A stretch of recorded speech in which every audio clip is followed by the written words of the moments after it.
Assalamualaikum dan selamat malam. Terima kasih saya ucapkan kepada penonton-penonton setia kami di saluran berita RTM My Freeview 123 dan juga di saluran TV1 kerana setia menantikan kami bicara naratif pada malam ini. Sudah semestinya ruang bicara ini kita peruntukkan untuk memahami dengan lebih lanjut antara isu-isu yang akan digambarkan ataupun dikongsikan bersama dengan anda.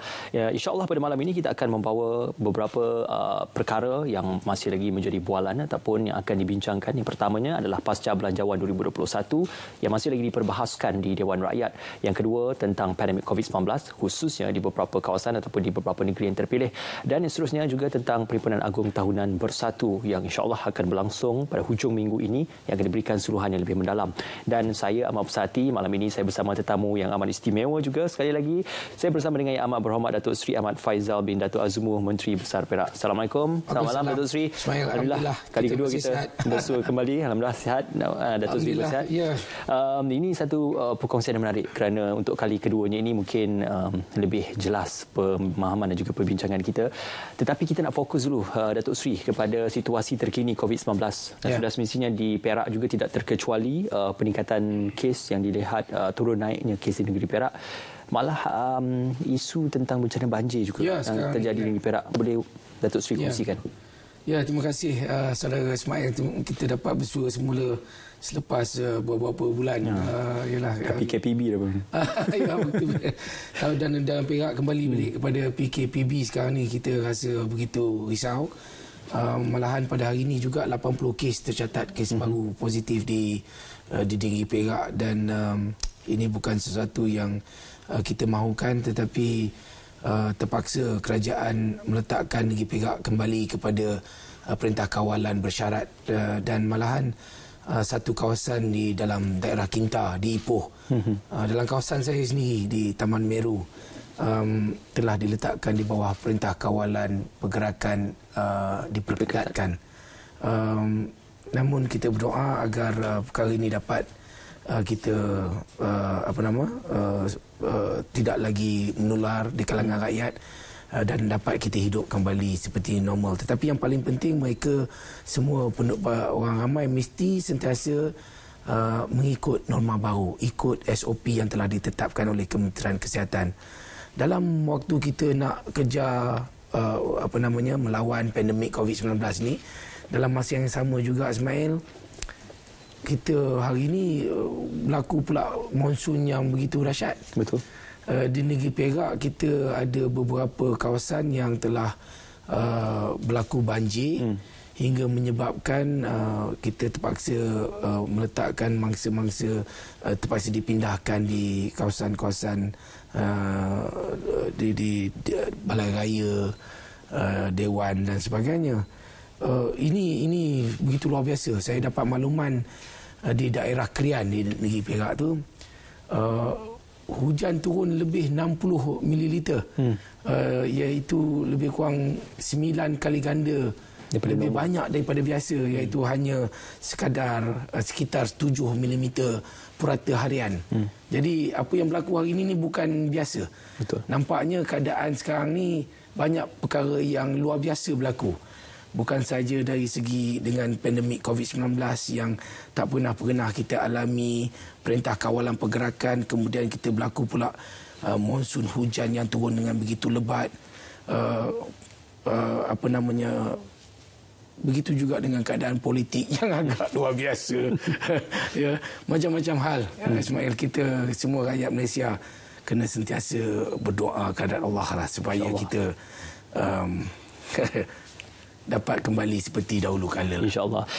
Itulah dia. Kalau kita kata bencana alam semula jadi ini sudah semestinya tidak dapat dielakkan ataupun bukan berpunca daripada kesalahan manusia. Tetapi kita mendokong dan juga memuji usaha kerajaan negeri Perak dalam menggerakkan task force untuk memberikan bantuan dan juga menyantuni mereka yang terjejas disebabkan oleh bencana banjir dan juga khususnya pandemik COVID-19.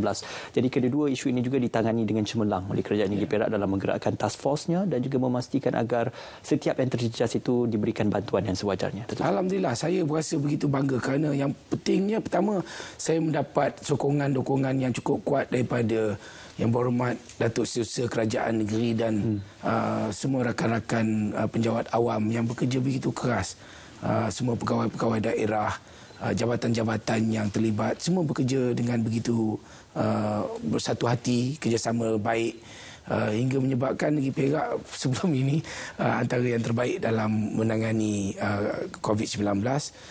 Hingga sekarang saya juga mendapati selain daripada penjawat awam, orang ramai juga pihak korporat, orang ramai yang juga turut membantu, memberi bantuan kepada mangsa-mangsa banjir, mangsa-mangsa yang terpaksa menghadapi PKPD sekarang ni.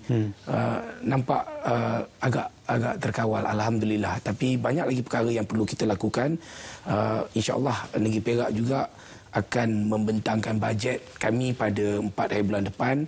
Dan di dalam bajet berkenaan saya bersama rakan-rakan yang Exco dalam Kerajaan Perikatan Nasional telah pun cuba mengubah satu bajet yang boleh membantu rakyat, selain daripada kita nampak belanjawan daripada Kerajaan Persekutuan yang begitu besar.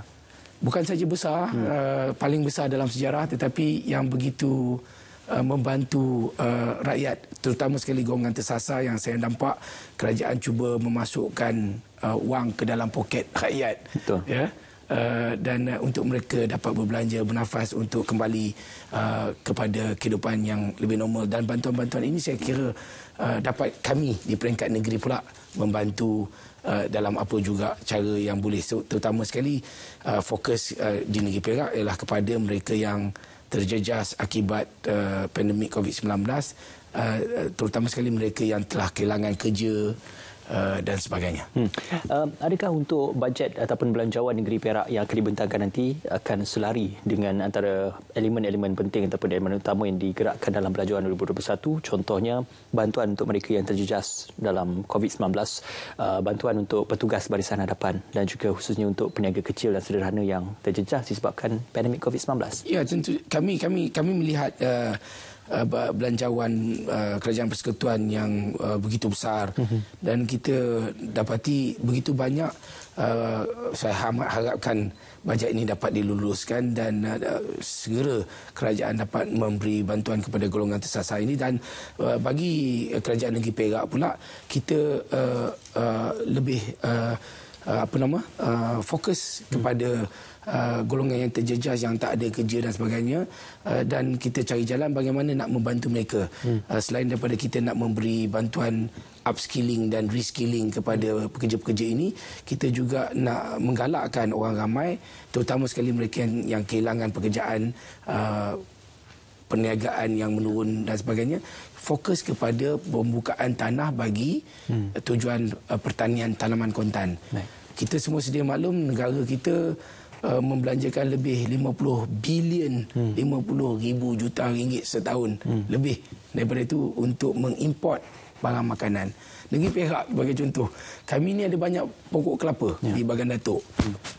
Cukup banyak, terbesar saya ingat pengeluar kelapa yang terbesar. Tetapi dalam masa yang sama dari segi penggunaannya kita masih mengimport kelapa daripada Indonesia.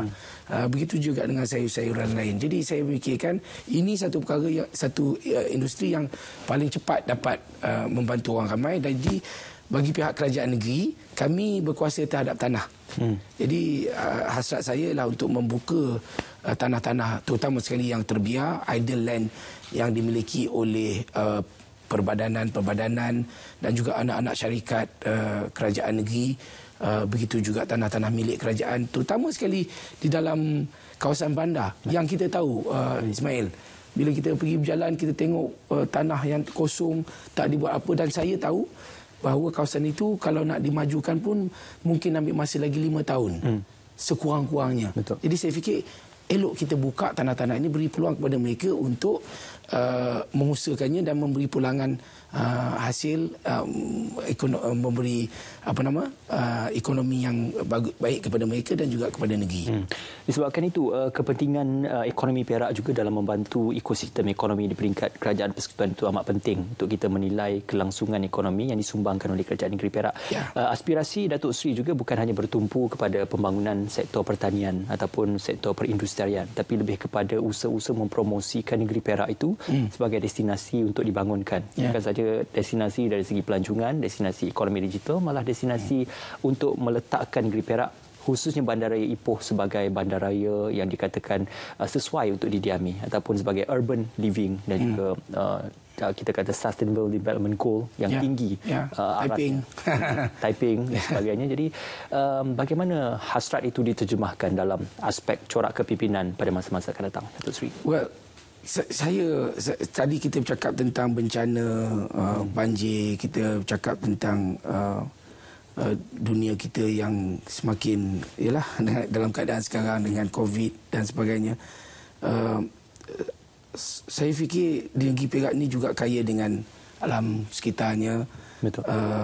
Itu satu perkara yang kita perlu jaga. Saya mendapat banyak kritikan sebenarnya daripada NGO dan juga orang ramai yang melihat seolah-olah saya dan kerajaan negeri Perak tidak menitik beratkan tentang alam semula jadi. Sebenarnya daripada apa yang kami sentiasa lakukan, antaranya adalah berkenaan dengan bagaimana untuk kita membantu menangani masalah perubahan iklim, dalam masa yang sama boleh menjadikan tempat-tempat di negeri Perak ini, sebagai contoh di Royal Belum, sebagai satu kawasan yang destinasi pelancongan yang boleh menjadi satu industri yang menjana ekonomi yang baik kepada negeri dan juga rakyat negeri Perak. Dan dalam masa yang sama penting untuk kita menjaga masalah perubahan iklim ni, Ismail. Kita kan kalau kita bercakap, kita kata tentang nak jaga bumi, nak menyelamatkan bumi. Lagu Zainal Abidin, Hijau. Hijau. Nak selamatkan bumi. Saya guna naratif yang sedikit berbeza. Kita bukan nak menjaga bumi kita, bukan nak jaga alam sekitar. Kita sebenarnya nak menjaga diri sendiri. Kita nak menjaga kelangsungan kehidupan kita sendiri. Betul. Kerana kalau kita merosakkan alam semula jadi kita dengan aktiviti-aktiviti kita sendiri, sebenarnya kita secara perlahan-lahan membunuh spesies manusia itu sendiri. Apabila habitat kita dirosakkan oleh kita sendiri, maka kita sendiri, anak cucu kita akan mengalami satu keadaan hingga boleh membuatkan mereka sendiri, manusia itu sendiri terpupus. Jadi ini yang sedang saya kempenkan dan lakukan. Dan walaupun ramai orang mengatakan kita menebang pokok, kami membuat sustainable logging, betul, ada. Tetapi banyak perkara yang kita jaga, macam contoh negeri Perak, kita mempunyai muka bumi negeri Perak tu 48% daripada muka bumi Perak itu adalah hutan. Betul. Yang terpelihara. Bukan ladang, tak termasuk ladang sawit, ladang getah tak termasuk. Hutan yang menutupi negeri Perak adalah lebih 48%. Jadi kita jaga ni, dan industri ni kita nak jaga dengan sebaik-baiknya. Orang luar boleh datang menjaga, melihat keindahan flora fauna kita, hutan kita, jadi dapat menjana dari segi pelancongan dan juga menjaga kelestarian alam sekitar, menjaga membantu ke arah perubahan iklim yang begitu teruk di seluruh dunia sekarang. Alang-alang Datuk Seri dah menyebut tentang sektor pelancongan. Biar kita sedia maklum, dengan Perintah Kawalan Pergerakan Bersyarat ini, sebarang pergerakan rentas negeri itu menjadi satu kesukaran, khususnya untuk tujuan pelancongan ataupun untuk tujuan ke arah itu.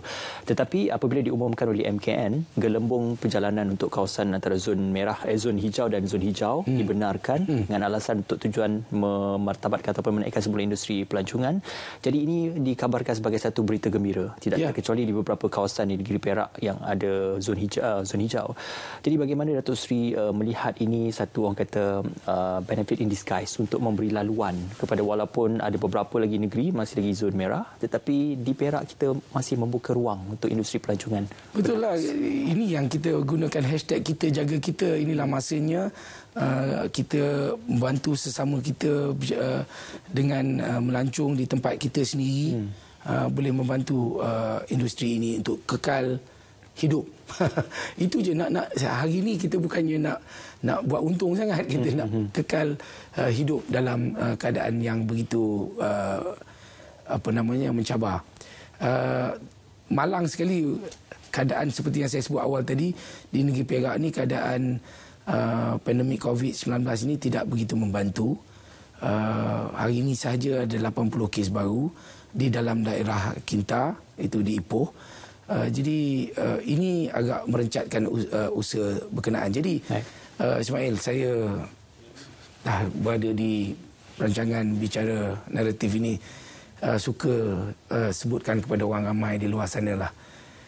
Kita kena jaga kita. Kita kena, jangan fikir kita tak akan terkena perkara ni. Baru-baru ni saya terbaca satu laporan berkenaan dengan seorang bapa. Seminggu sebelum itu sihat walafiat, terkena positif COVID. Hanya dalam masa 1 minggu, saya cukup sedih lah tengok dia scribble satu nota untuk menasihati anak dia untuk stay safe, kekal terus solat hajat dan sebagainya. Nota tu pun anak dia tak boleh nak pegang. Betul. Ini satu yang menyedihkan. Boleh terjadi kepada siapa juga. Jadi bukan saja nak hidupkan industri pelancongan tadi, tetapi COVID ni bukan main-main lah. Kita kena jaga SOP dengan sebaik-baiknya. Kerana ianya boleh melumpuhkan. Kalau kita contohnya terpaksa melakukan PKPD di Kuala Lumpur ataupun di Ipoh, tak ada perniagaan boleh berjalan dan sebagainya. Jadi ini boleh sekali lagi kalau COVID tak membunuh kita, ekonomi pula yang akan membunuh kita. Jadi this is not a laughing matter. Benda ni benar-benar serius dan saya haraplah semua orang ramai, jangan, saya nampak ramai dah mula macam selesa, macam tak berapa bimbangkan lagi masalah wabak COVID-19 ni. Dengar-dengar kononnya dah ada vaksin, tapi itu lambat lagi nak sampai kat kita. Tahun depan kurang kan? Tahun depan pun saya tak tahu bulan berapa. Jadi kita semua kena don't let our guard down lah. Kita kena sentiasa berhati-hati, jaga SOP. Bukan susah, jaga penjarakan, selalu cuci tangan, apa nama lagi, pelitup separuh muka. Pakai pelitup muka dan sebagainya. Baik. InsyaAllah kita akan terjaga. InsyaAllah itu segalanya tertakluk pada kita sendiri untuk menjaga diri sendiri. Malah bukan saja menjaga diri tetapi juga untuk kemaslahatan masyarakat secara bersama. Datuk Seri, kita berjeda seketika, semuanya kembali nanti dalam Bicara Naratif. Okay.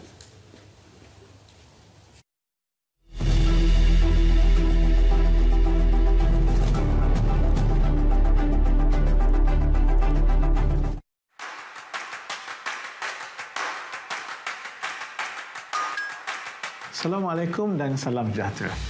Tahu tak, saya baru saja selesai membuat pesanan makanan menerusi aplikasi dalam talian.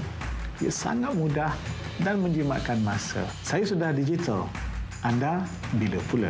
Mari sama-sama kita sertai kempen #SayaDigital memacu masyarakat digital. Kempen #SayaDigital anjuran MDEC, yakni Malaysia Digital Economic Corporation, adalah tepat pada masanya. Ayuh, rebutlah peluang ini untuk mendigitalkan perniagaan dan belajar kemahiran baharu secara digital. Pemerdagangan orang dan penyeludupan migran adalah jenayah serius. Hentikan eksploitasi seksual, buruh paksa, perhambaan dan penjualan organ. Hubungi 03 8000 8000. 50% daripada kanak-kanak berinteraksi melalui media sosial tanpa pemantauan ibu bapa, manakala 60% kes serangan seksual melibatkan kanak-kanak. Alam cyber telah menjadi sebahagian daripada kehidupan dan penyumbang ke arah kemahiran intelektual. Dengan teknologi yang sentiasa berevolusi, dunia dalam talian kini boleh diakses pada bila-bila masa melalui peranti elektronik. Sebagai ibu bapa, anda perlu sedar bahawa anak anda boleh terdedah dengan ancaman seperti buli cyber, seksual, menjadi ketagihan internet, terlibat dengan permainan dalam talian yang melampau serta ke arah penipuan dalam talian atau scam. Jadilah ibu bapa yang hebat di alam cyber, proaktif, mendidik, bersahabat, mengawal selia dan memimpin mereka. Sentiasa bijak, sentiasa selamat bersama ke arah kesejahteraan cyber.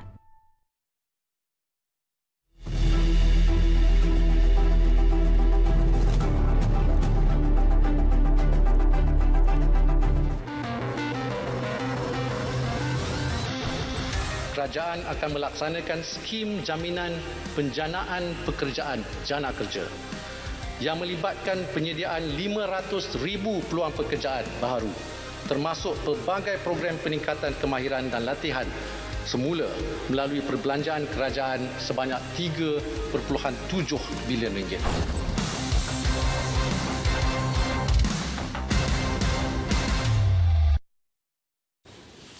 Baik, kita bersua kembali dalam Bicara Naratif. Terima kasih bagi anda yang sedang menonton kami di saluran berita RTM My Freeview 123 dan juga di saluran TV1, dan sudah semestinya kami membawakan perkongsian ini di laman media sosial saluran berita RTM dan juga di saluran TV1_Malaysia untuk kita membawakan perkembangan lebih menarik tentang topik kita pada malam ini. Sudah mestinya Datuk Seri, kita masih lagi bercerita tentang pasca belanjawan 2021. Yang Berhormat Tengku Datuk Seri Zafrul mengumumkan belanjawan ini digambarkan sebagai belanjawan expansionary ataupun belanjawan mengembang, dan sudah pasti banyak digagaskan untuk membantu petugas barisan hadapan, memberikan bantuan mereka yang terjejas COVID-19, dan juga sudah pasti ia untuk menyelami denyut nadi rakyat yang terjejas.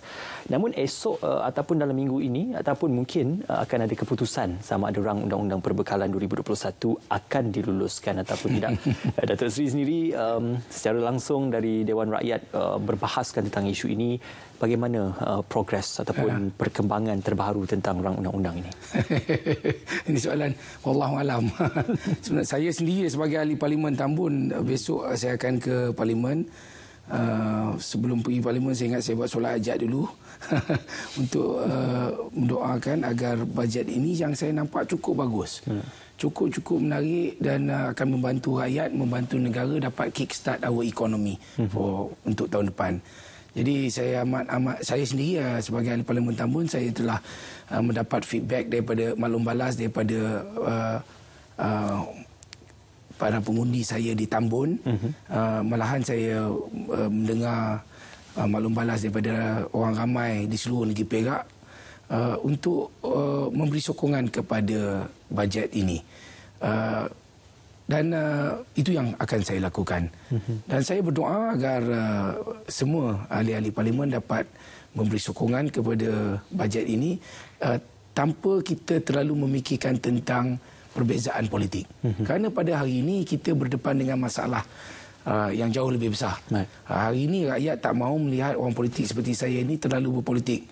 Saya rasa saudara Ismail sendiri pun dah menyampah tengok orang macam saya ni, kalau bercakap tak habis-habis nak bercakap tentang nak mempertahankan argumen saya sendiri. Saya reserve komen saja. Tetapi saya amat yakin sebenarnya rakyat dah berasa muak dengan orang-orang politik seperti saya yang terlalu nak berpolitik. Tapi saya nampak perbezaan yang ada pada Yang Amat Berhormat Perdana Menteri kita. Begitu juga dengan Tengku Zafrul yang membentangkan belanjawan yang tidak memikirkan tentang politik, tetapi perkara-perkara yang perlu dibuat demi untuk kepentingan rakyat dan negara. Jadi saya fikir kadang-kadang saya rasa kecewa juga Ismail, kerana saya daripada kecil melihat seseorang pemimpin yang saya nampak dah pernah membantu memerdekakan negara kita, memajukan negara kita, tapi hari ini tiba-tiba menyatakan keraguan beliau tentang kesahihan kerajaan, meragui kesahihan tempat Yang Amat Berhormat Perdana Menteri yang telah pun mengangkat sumpah di hadapan ke bawah Duli Yang Maha Mulia Seri Paduka Baginda Yang di-Pertuan Agong, yang mengatakan akan menyokong bajet bersyarat. Sedangkan kita nampak saudara Ismail sendiri sebut tadi begitu banyak perkara baik yang ada di dalam bajet itu, tetapi hanya akan menyokong jika syarat-syarat atas kepentingan politik itu dipenuhi, baru nak sokong. Jadi saya rasa pelik. Saya rasa juga pelik kalau kita meletakkan syarat-syarat yang tidak perlu ada di dalam rang undang-undang perbekalan tersebut, seperti moratorium dan sebagainya yang boleh dibuat secara pentadbiran, bukan melalui rang undang-undang perbekalan. Ini satu perkara yang pelik, tetapi saya fikir ianya terlalu dipolitikkan. Jadi ya Allah, ya Tuhanku, marilah kita bersama-sama berdoa. Semua sekali jangan kita politikkan bajet ini. Kita nak kelangsungan negara kita. We don't want to see a government shutdown. Kita tak nak, kalau kita nak cakap pasal vaksin itu tadi, sejumlah peruntukan yang besar, 3 bilion kalau tak salah saya, telah diperuntukkan untuk kita beli vaksin. Nak pastikan anak kita pergi sekolah dengan hati kita selamat, rasa lega. Anak pergi sekolah dah ambil vaksin, jadi kita tak takut. Betul. Tapi hari ini kalau kita tak boleh nak luluskan bajet ni, tahun depan bulan Januari, Februari, Mac, kita masih lagi takut nak lepaskan anak pergi sekolah. Bayangkan Ismail. Disebabkan itu, perbahasan dan juga perdebatan di Dewan Rakyat itu sebagai kita meraihkan pandangan yang berbeza. Tidak salah untuk meraihkan kerana ia amalan demokrasi yang terpimpin. Namun, apa yang penting adalah kita perlu untuk mempersetujui belanjawan ini. Kalau sekalipun kita bersetuju, adakah Datuk Seri terbuka dalam melihat beberapa perubahan-perubahan minor ataupun major yang boleh dilakukan untuk penambahbaikan rang undang-undang perbekalan kali ini? Saya percaya kerajaan sentiasa akan menerima baik apa juga maklum balas ataupun pandangan yang jika kita perlu perkemaskan lagi dan sebagainya. Tetapi sebagai saya bukanlah pakar dalam bidang perakawanan ataupun dalam perbelanjaan, menjadi menteri besar pun baru setahun jagung. Tapi saya faham bahawa di dalam operasi sesebuah kerajaan, saya di Kerajaan Negeri Perak sebagai contoh, tak ada masalah untuk kita apabila bajet itu telah diluluskan dalam operasi seharian kerajaan itu, jika kita melakukan pindahan peruntukan dan sebagainya, itu berlaku sepanjang masa. Dan bajet itu sendiri apabila kita telah luluskan, boleh kita buat review ataupun kita boleh lihat semula dan boleh kita bentangkan semak semula dan kita boleh bawa ke parlimen. Kalau kita perlukan bajet yang mungkin lebih tinggi untuk mendapatkan vaksin jika ada untuk tahun depan, we have to do that. Yang pentingnya kita nak jaga kesihatan rakyat dan sebagainya. Jadi for time being, this is a good budget. Kita luluskan dulu, kemudian kalau perlu kita buat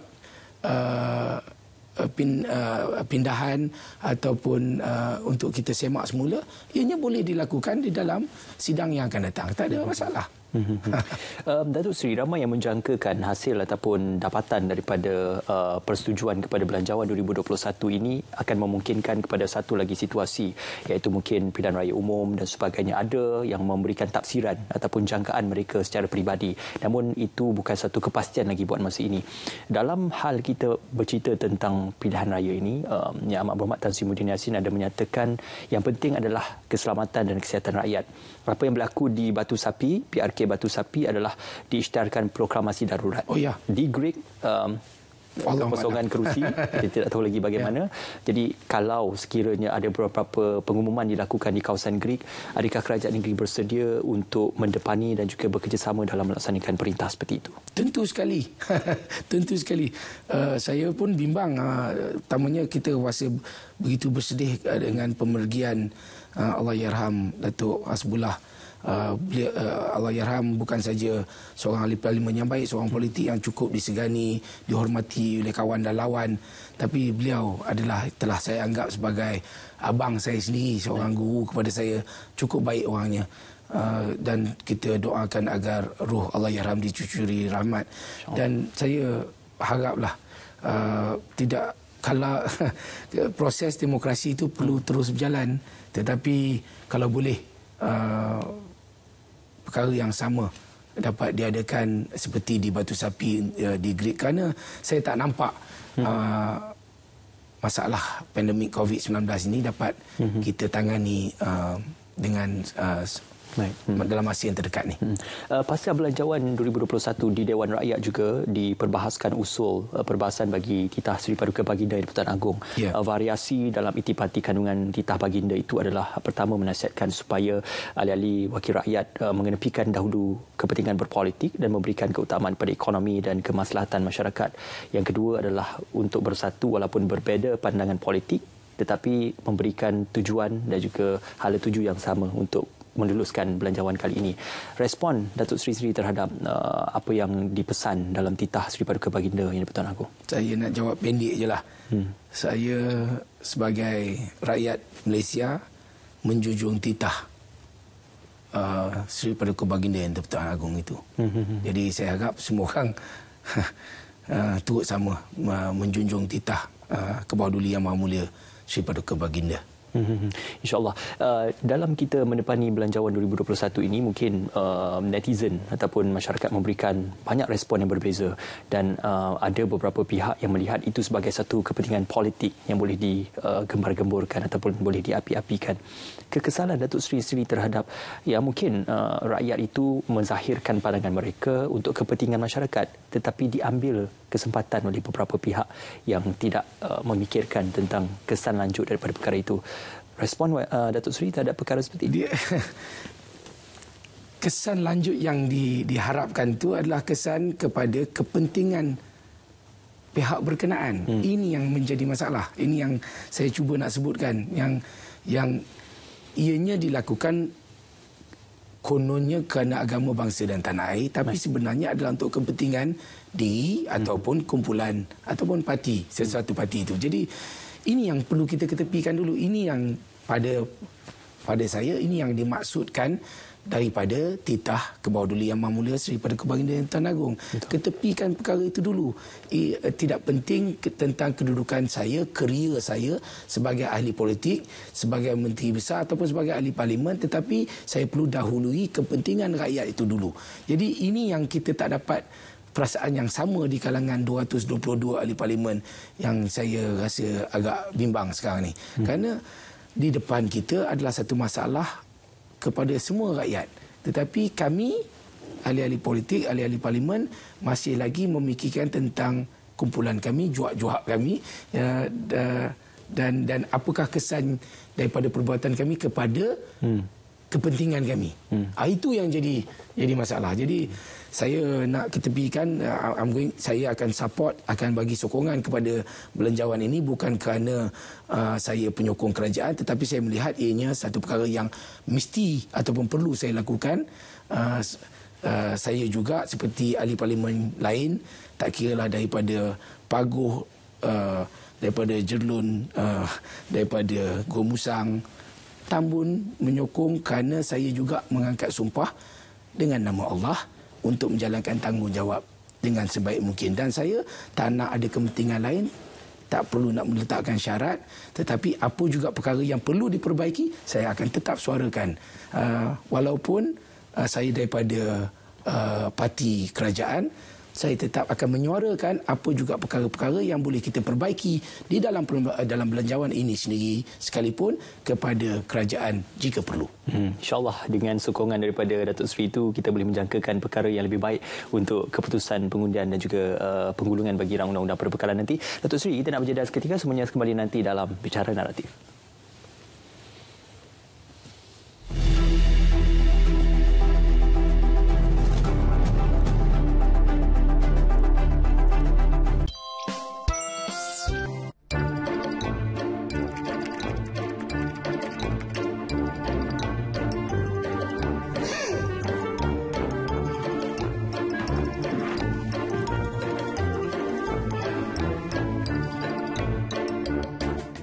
Cepat-cepat nak pergi mana tu bang? Aku kat sini lah.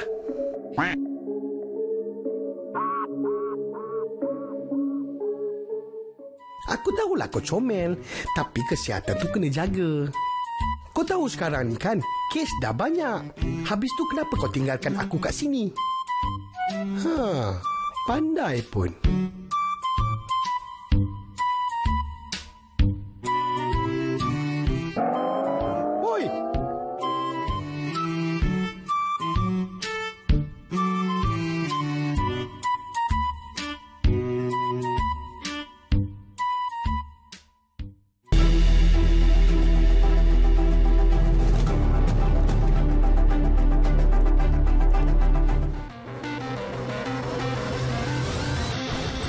Sebanyak RM1 bilion lagi akan diperuntukkan untuk membendung gelombang ketiga COVID-19.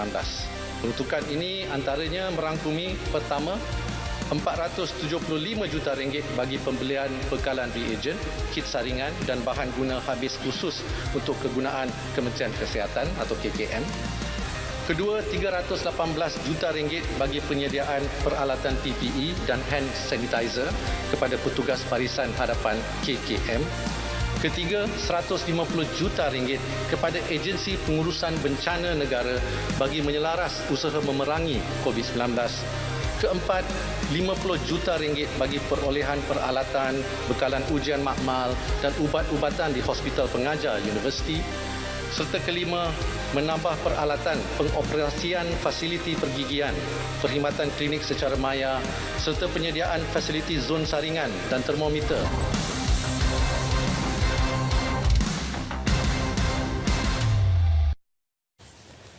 Bersua kembali dalam Bicara Naratif. Terima kasih anda yang masih menonton kami di saluran berita RTM My Freeview 123 dan juga di saluran TV1 serta perkongsian di media sosial semua platform kami di RTM dan juga di saluran berita RTM.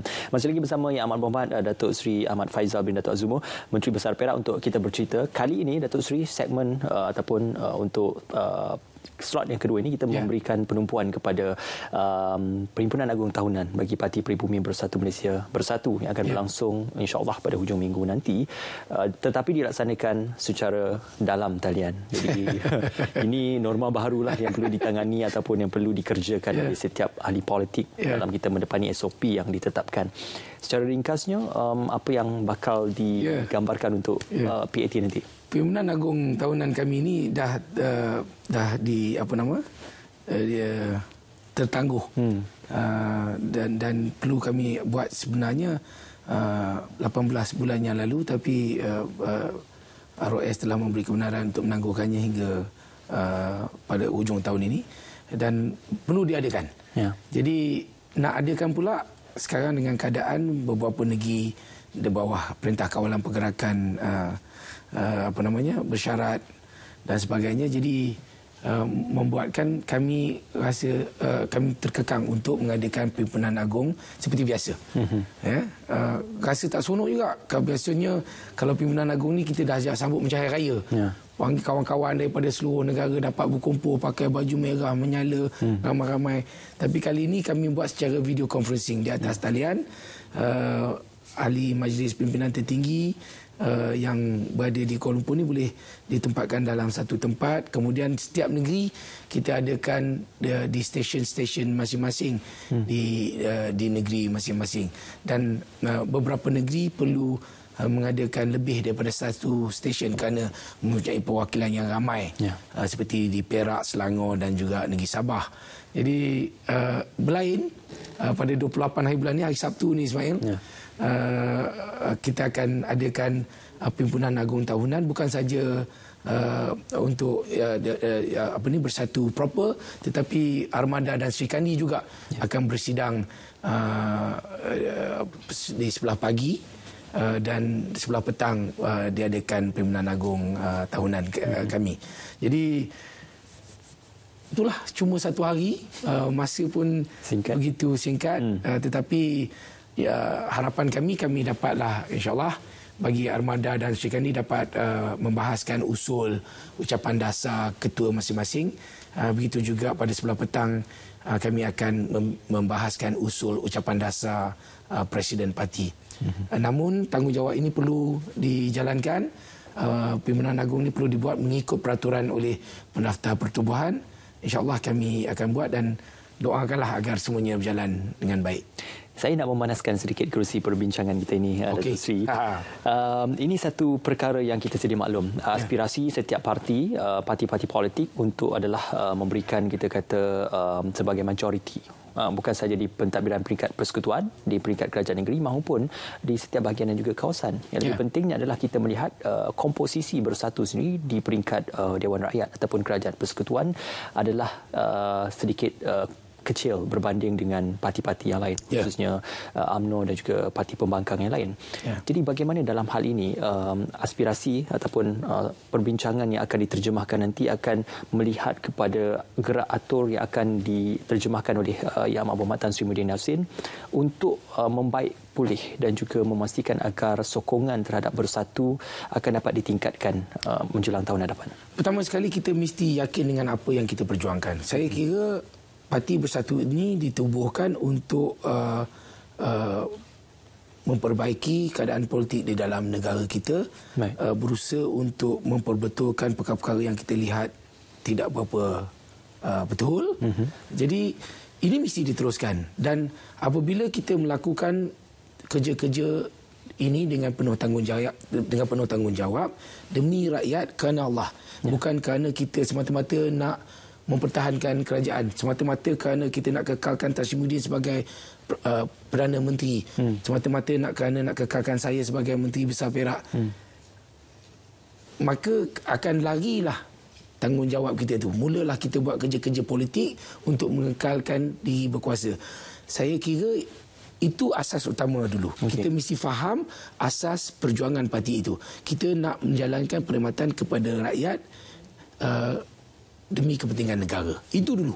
Ya. Jadi selepas itu kita juga sedar bahawa kita menubuhkan kerajaan ini bersama dengan rakan-rakan dalam komponen Perikatan Nasional. Kita bekerjasama dengan Parti UMNO dan Parti PAS dan beberapa GPS di Sarawak dan juga Gabungan Rakyat Sabah di negeri Sabah.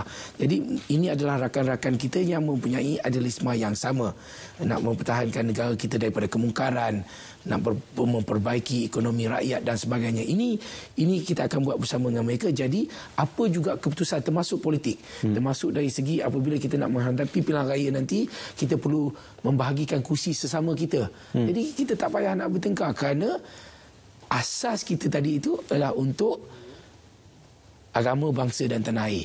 Yang kita katakan perjuangan alif bata apa semua tu, kita pegang dengan sepenuhnya. Jadi jangan bimbang, kerana kalau kita sebagai orang politik, saya sebagai orang Islam, sama juga seperti apa yang diajar kepada saya oleh Yang Amat Berhormat Perdana Menteri kita Tan Sri Muhyiddin Yassin, yang mengatakan kepada saya, kalau kita melakukan sesuatu itu dengan penuh keikhlasan dan serahkan segala-galanya kepada Allah Subhanahu Wa Taala, tentunya Allah akan mempermudahkan urusan, dan juga apa juga berlaku atas takdir Allah Subhanahu Wa Taala itu. Jadi kita perlu terima dengan baik, dan tak perlulah kita terlalu, kalau dah tak dapat jadi Perdana Menteri itu masih lagi nak kejar, nak cari lagi SD, nak pergi lagi menghadap Seri Paduka Baginda, tak payah buat kerja itu semua.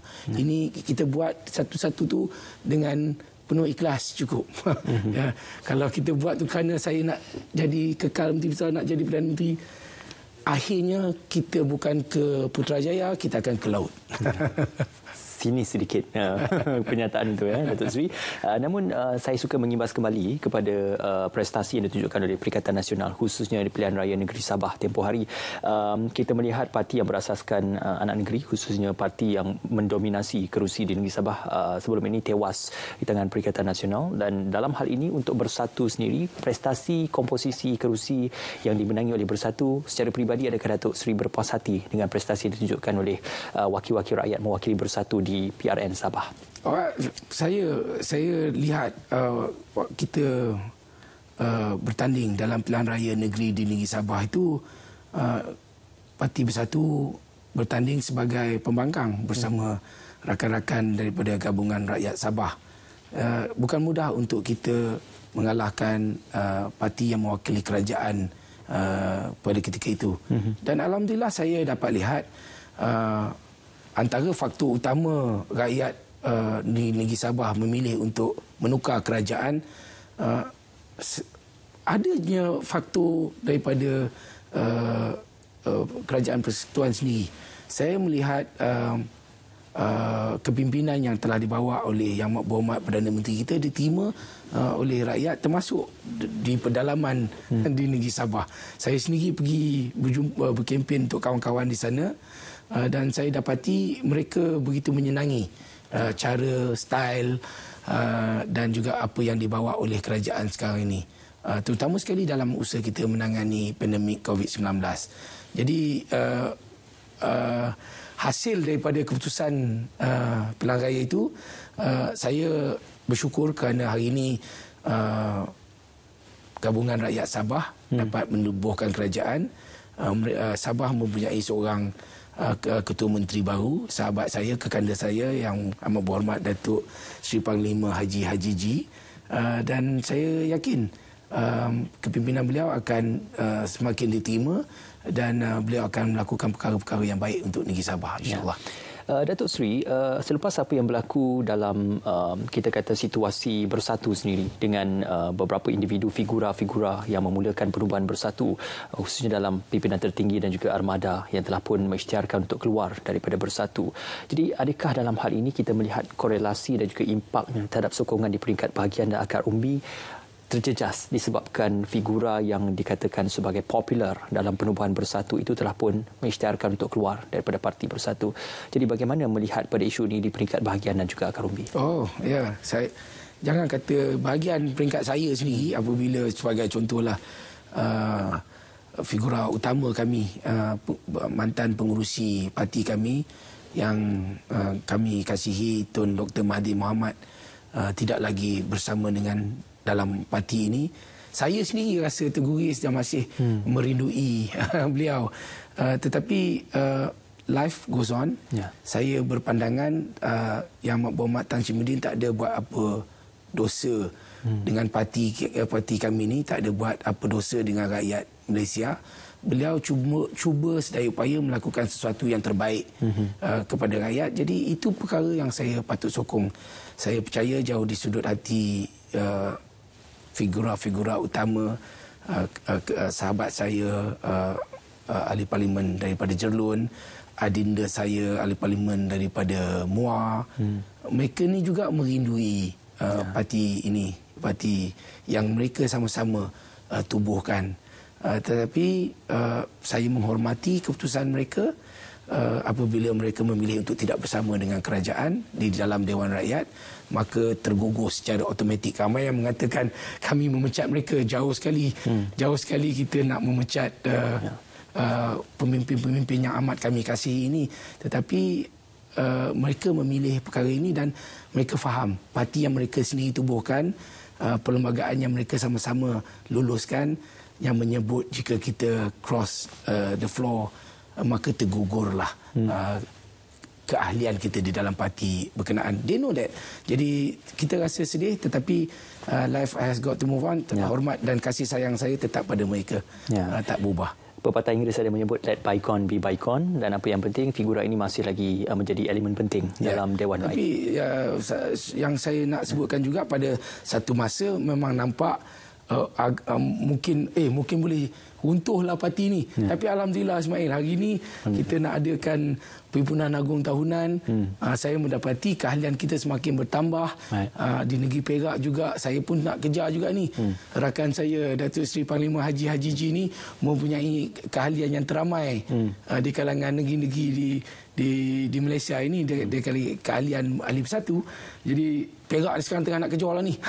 InsyaAllah. Kejar, yuk kejar. InsyaAllah dapat keahlian yang lebih ramai. Boleh digunakan juga. Baik, Datuk Seri, kita nak berjeda untuk kali yang terakhir sebelum kita kembali untuk kita menyimpulkan bicara naratif pada malam ini.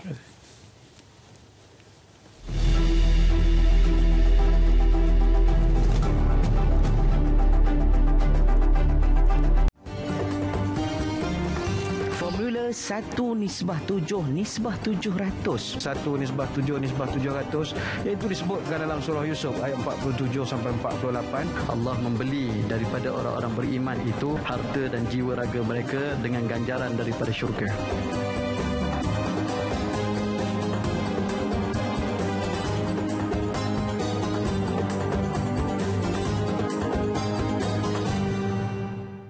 Bidang pertanian adalah sektor ekonomi yang penting dalam tamadun manusia dan Malaysia tidak ketinggalan dalam arus pembangunannya. Saksikan kisah perkongsian inovasi dan teknologi terkini dalam bidang pertanian negara serta kisah kejayaan usahawan pertanian dalam pelbagai kaum. Semua ini menanti anda dalam Agrotech Musim Baru setiap Sabtu jam 6 petang hanya di TV1.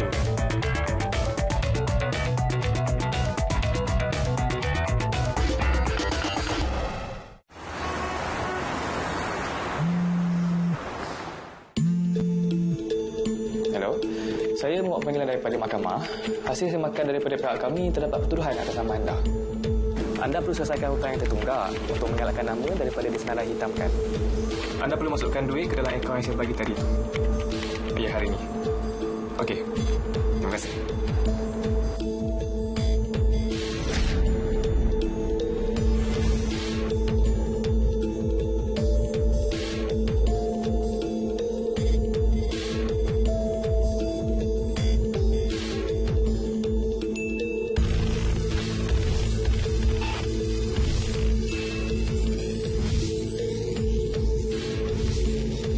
Jangan berkongsi sebarang maklumat peribadi dan perbankan anda.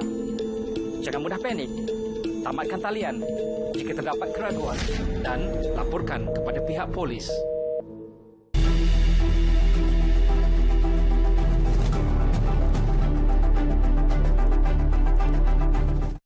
Kembali dalam bicara naratif di saluran berita RTM iFreeview 123 dan juga di saluran TV1. Terima kasih kita menghampiri penghujung kepada bicara naratif pada malam ini. Datuk Seri masih lagi bercerita tentang Perhimpunan Agung Tahunan Bersatu yang akan dijalankan pada hujung minggu ini, insya-Allah. Dan lebih pentingnya kita melihat kepada komposisi Perikatan Nasional Bersatu, PAS dan juga UMNO khususnya. Tiga yang utama mendokong Perikatan Nasional. Namun kita menganggap ini sebagai perikatan yang unik kerana mengamalkan sikap saling tolak ansur untuk memberikan kata sepakat dalam ketiga-tiganya mentadbir Kerajaan Persekutuan secara bersama. Bagi Bersatu sendiri, bagaimana melihat korelasi seperti ini adalah kolaborasi yang terbaik untuk tiga parti utama yang menunjangi isu-isu agama, bangsa dan juga isu nasional untuk dibawa secara tuntas yang bersama, Datuk Seri? Ya, tepat sekali. Kami mesti tak ada pilihan yang lain, tetapi kami mesti bekerjasama. Jika Parti Bersatu, UMNO dan PAS ni gagal untuk bekerjasama, kami telah pun, itu bermaksud kami telah pun menyerahkan tampuk kepimpinan negeri-negeri dan juga negara ini kepada pihak yang lain. Jadi jika itulah yang kami nak elakkan, elok bersatu bersama. Tapi kalau kami bergaduh sama sendiri, saya fikir kalau cakap secara terus terangnya memang kita menyerahkan kepada orang lain lah. Dan kalau itu kita fikir yang terbaik, buatlah, bergaduhlah sama sendiri. Dan takkan kita siapa pun untung, tetapi amat malang bagi rakyat negara kita ini. Jadi saya berpandangan, saya amat yakin dan percaya bagi pihak Bersatu, kami ingin terus menjalinkan hubungan kerjasama erat bersama dengan mereka yang telah berpengalaman dalam kerajaan, dengan pemimpin-pemimpin UMNO. Begitu juga dengan rakan baru PAS yang baru dalam kerajaan tetapi mempunyai keserasian yang amat baik. Jadi saya mendoakan agar Allah permudahkan segala urusan kami, satukan hati-hati kami supaya coalition ini terus mantap, kuat, membawa kepada pilihan raya umum yang akan datang. Kita tak payah nak bertanding bertindih kursi, dan insya-Allah dengan itu akan memastikan kami akan menang bergaya, insya-Allah, dalam pilihan raya yang akan datang. Dan pada selepas itu, apabila kita mempunyai kerajaan yang stabil, tentu sekali banyak kebaikan dapat kita bawa kepada rakyat di negara ini. Pelabur-pelabur luar akan semakin yakin dengan kita. Kerajaan-kerajaan di negara luar, negara lain akan menghormati kerajaan yang stabil di negara ini. Tentunya ini semua akan membawa kebaikan, nikmat kepada semua orang. Secara kesimpulannya, Datuk Seri, kita amat kesal dengan tomahan daripada Blok Pembangkang yang menyatakan bahawasanya Yang Amat Berhormat Tan Sri Muhyiddin Yassin digambarkan sudah tidak mempunyai sokongan majoriti di Dewan Rakyat, malah dalam Perikatan Nasional sendiri, dan perkara ini banyak dikebagemburkan oleh mereka dari Blok Pembangkang. Jadi bagaimana Datuk Seri memberikan tafsiran yang lebih tepat kepada dakwaan seperti ini dalam situasi sebenar di Dewan Rakyat yang berlaku ketika ini? Saya melihat jika pun ada pihak-pihak di dalam Dewan Rakyat itu yang bercita-cita untuk mengambil tempat Yang Amat Berhormat Tan Sri Muhyiddin, menyebabkan mereka mencari jalan untuk Tan Sri Muhyiddin tidak mempunyai sokongan majoriti. Tetapi akhirnya manusia boleh merancang, Allah yang akan tentukan. Dan pada ketika ini saya melihat walaupun ada usaha ke arah untuk melemahkan Tan Sri Muhyiddin, tetapi kekangan tu sentiasa ada. Saya nampak begitu. Jadi ini bukan kerja Tan Sri Muhyiddin. Saya kira ini atas kehendak Allah SWT.